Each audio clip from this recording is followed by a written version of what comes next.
Hey guys, Matt here. This is my review of Joker. This movie is directed by Todd Phillips, who previously did the Hangover trilogy and War Dogs. This movie stars Joaquin Phoenix, Robert De Niro, with Francis Conroy and Zazie Beetz. Gotham City. A city like any other, filled with haves and have-nots. Arthur Fleck is one of the latter. He's a man that's overlooked, invisible, a nobody who's beaten down, not just physically, but by the world that he lives in. And though one may see these attributes as faults, Arthur will take them and make them his strengths.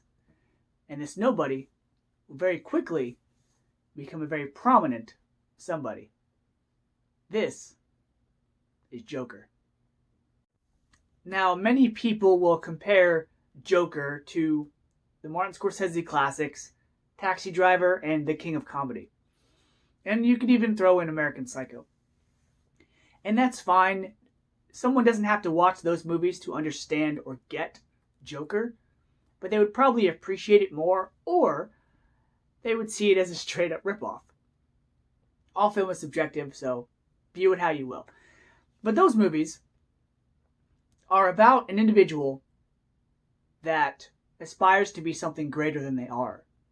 They're individuals that society has molded and shifted and, changed and altered perspectives. And these people are looking to change that society. And that's what Joker is.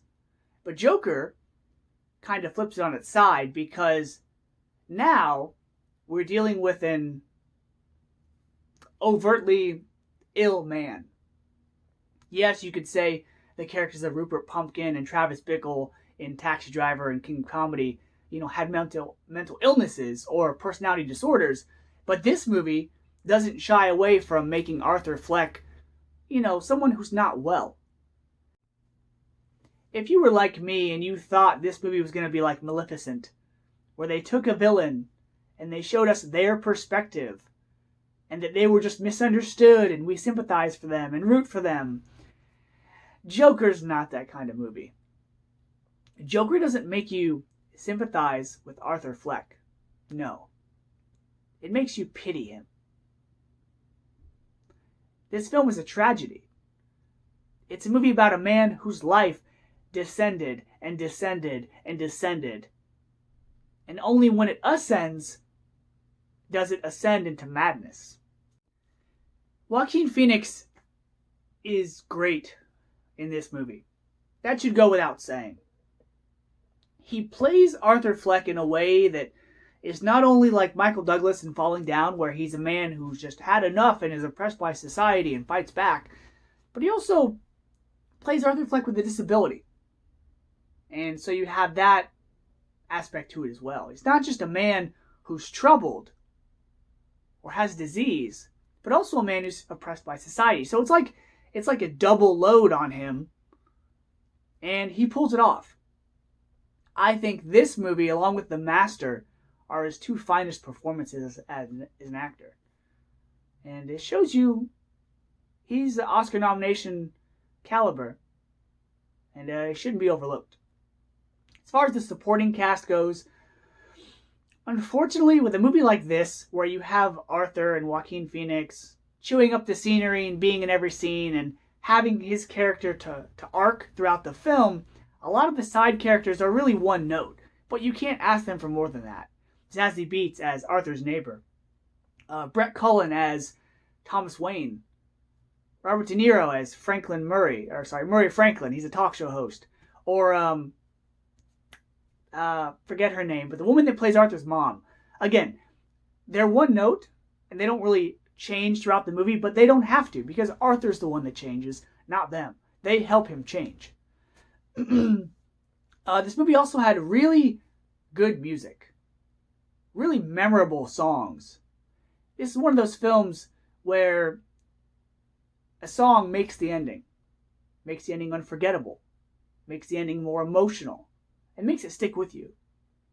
And that's the thing I really like about this film is it's a film that sticks with you.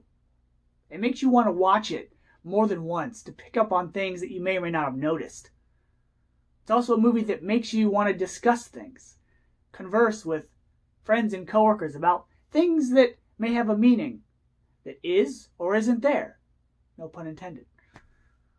Joker is a mixed bag, but it's for the better. Joker is a movie that's a comic book film that doesn't feel like one. Just like Captain America, Winter Soldier, Logan, The Dark Knight. These are movies we need more of. Comic book genre films that don't feel like them. That could be looked at as standalone. Films that don't require trilogies or franchises or other movies for you to understand or enjoy the movie itself. So because Joker is, probably Todd Phillips' best serious film, I'm going to give Joker an A. So until next time, guys, see ya.